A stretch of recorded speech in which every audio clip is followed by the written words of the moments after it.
Boa noite, eu sou a professora Ana Paula Diniz e o intuito da aulinha de hoje é uma ajuda na prova de Sociologia e depois na prova de Filosofia.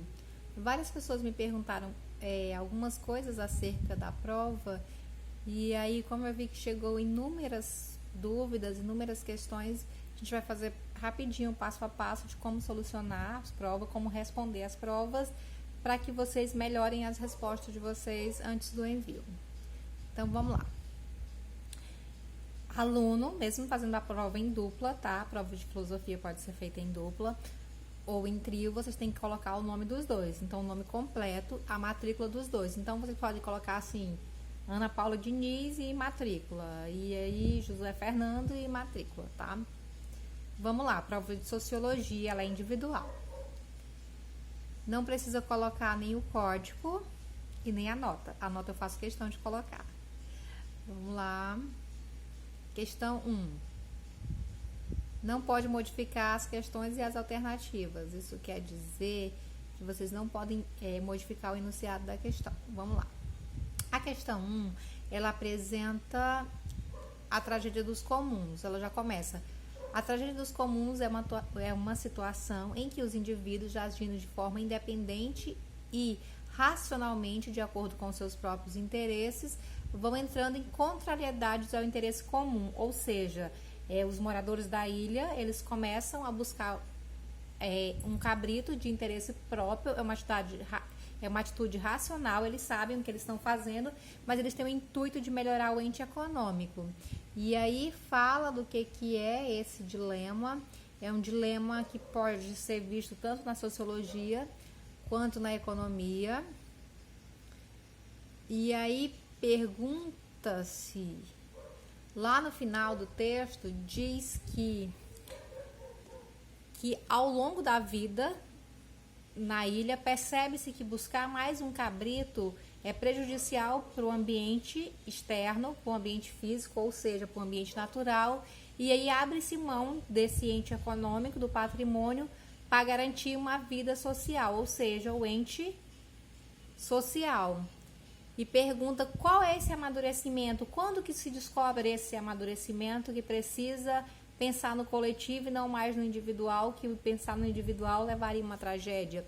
E aí vocês vão dizer que essa estratégia, quando se decide pensar no coletivo, é o equilíbrio de Nash, e aí pede para que vocês elaborem um exercício de gestão buscando 10 estratégias que contemple o equilíbrio de Nash para evitar mais uma tragédia. Aí vocês podem até numerar para facilitar. Estratégia 1, fazer o manejo do lugar de colocar o cabrito, ou seja, o manejo de pastagem. Estratégia 2, regras. Estratégia 3, criação de um líder. Então, vocês vão buscar essas estratégias que vão de encontro ao equilíbrio de Nash, ou seja, melhorar a qualidade de vida na ilha. 2.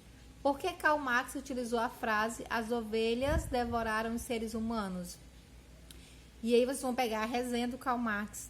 Vocês vão ler a resenha. Lá na resenha vai dizer exatamente que quando se descobriu a acumulação primitiva, ou seja, que ter uma quantidade X de patrimônio deixaria as pessoas ricas, e isso diferente das outras, porque teriam poder, o que aconteceu?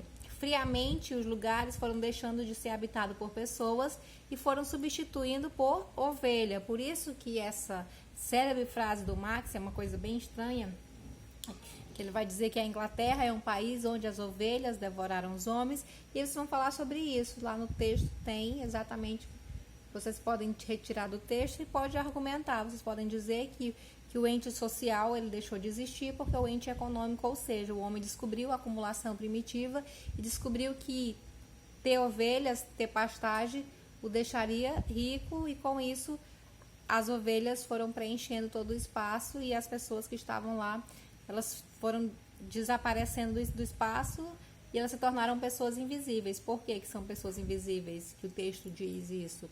Por que elas se tornaram pessoas invisíveis? Porque elas deixaram de estar ali presente, ou seja, as necessidades delas não começaram a ser vistas, ou seja, deixaram de ser vistas. A questão 3 fala do Weber, e aí apresenta um ponto de vista da análise do Weber, E aí fala da ação social e pergunta: em sua opinião, a ação social parte do instinto individualista ou algumas ações humanas têm efeito coletivo? E aí vocês vão responder o que é ação social, lá proposta por Marx, e ela é uma ação individualista ou ela é uma ação coletiva? Vocês têm 15 linhas para responder. Lembrando que a ação social, idealizada pelo Max Weber, é uma ação que visa o comportamento do ser humano. Então, se é uma ação que visa o comportamento, ela não pode ser individualista, né? Porque vai precisar de uma outra pessoa, ou seja, de um coletivo para ela existir. A quarta questão é também sobre o Weber. Ele vai falar da ação social aqui outra vez, a conduta humana, pública ou não, que o agente atribui o significado subjetivo e acentua a importância de ser a ação social uma espécie de conduta que envolve o significado para o próprio agente, ou seja, para a própria pessoa. A compreensão ao nível de significado pode se dar de duas maneiras. E aí pergunta: a cadeia motivacional está relacionada a qual tipo de ação humana? E aí vocês vão responder, tá bem facinho essa, porque é ação social. A ação social é uma ação humana que ela é realizada através da cadeia motivacional. Como a ação social deriva da conduta humana? E aí vocês vão dizer que a ação social ela vai derivar da necessidade humana de um indivíduo se relacionar com outro indivíduo. A questão 5 vai apresentar um texto lá da resenha do Karl Marx, e aí vai pedir para vocês justificarem a frase lá em cima, que é: as ovelhas devoraram seres humanos, e aí pede para vocês explicar o que é o ente social e o que é o ente econômico, e aí vocês vão falar dessa mudança que estava acontecendo na Inglaterra, que quando o sistema feudal estava terminando e o sistema capitalista estava se iniciando, então vocês vão falar desse período de transição e quais paradigmas foram quebrados e o que é o ente social, que o ente social eu já expliquei para vocês numa outra aula. Ele é relacionado ao coletivo, ou seja, como os indivíduos vão se relacionar num ambiente e um indivíduo pensando no outro indivíduo. O ente econômico é quando se pensa no financeiro, ou seja, no lucro, no patrimônio. Se essa pergunta aqui, ente social e ente econômico, não fosse da resenha, dessa transição, se fosse lá da ilha, vocês poderiam dizer que o ente social era a ilha habitável, ou seja, o indivíduo abrir mão de criar cabritos para ter dignidade, para ter uma ilha povoada com pessoas, garantir qualidade de vida, garantir outras coisas para que ele pudesse viver bem. E o ente econômico é quando ele decidiu buscar mais um cabrito, ou seja, o ente social é uma preocupação social coletiva. Quando se pensa no ente social, não pensa-se em aumentar o patrimônio, porque o ente social é pensar no bem comum, é pensar no outro, nas necessidades, em como melhorar a vida dos outros, ações que têm esse intuito de beneficiar a sociedade em conjunto, tá? E o ente econômico, ele é individual. Eu aumentando o meu patrimônio, certamente que eu, enquanto indivíduo, tenho mais patrimônio do que um outro indivíduo. E aí pede para vocês escreverem um texto, um pequeno texto de 15 linhas, utilizando argumentos. Vocês podem pegar lá a resenha para utilizar os argumentos que foram apresentados pelo Marx, para que vocês possam embasar. E é isso a prova.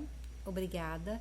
Lembrando que a prova de sociologia é uma prova individual e vocês têm até o dia 27 para devolver a prova para mim. Verifica se as questões estão com respostas.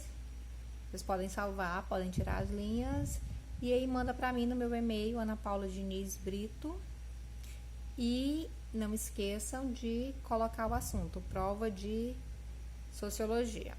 Eu já comecei a devolver as provas.